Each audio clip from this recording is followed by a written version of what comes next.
खोर्धा नुआ bus stand market complex एक गहना दुकान सुना अलंकार लुट घटनार पर्दाफाश करिछि खोर्धा आदर्श थाना पुलिस।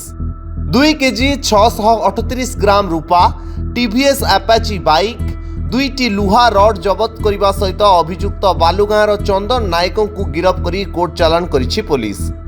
सीसीटीवी फुटेज को आधार करी पुलिस अभियुक्त को गिरफ्त करिछि। तांको नारे विभिन्न थाना रे एकाधिक चोरी मामला रही। गत डिसेम्बर 14 तारिख राति रे अभियुक्त लुहा रड रे दुकान ग्रिल शटर ताड़ी सुना अलंकार लुट करि नैथिले।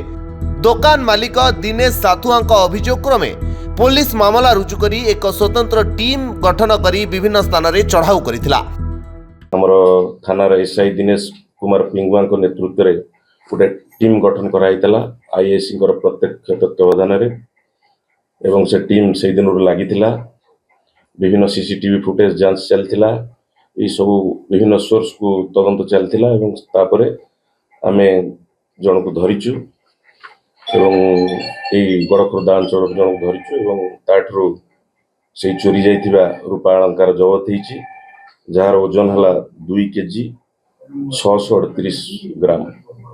आ गोटे मोटरसाइकल ताठू सीजर होईछि एवं 2टा लुहा रड सीजर होईछि। नारे बहुत प्राय आमे तो आउरी बहुत मकदमा अछि, मॉडल थाना रे भी अछि। से चोरी बरगुलारी एई भरे मकदमा थाना रे अछि। से एकुटिया हिथिला। लूट परे चोरी सामग्री बिक्री करने को उद्यम करी विफल हेबा परे घर पछपटे चोरी सामग्री को लुचाई रखिथिला अभियुक्त।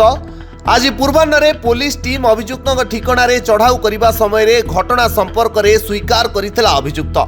ताठरू रूपा अलंकार जबत करा जायछि। खोर्धारू प्रभात पाणिग्राही को रिपोर्ट, धरित्री लाइव।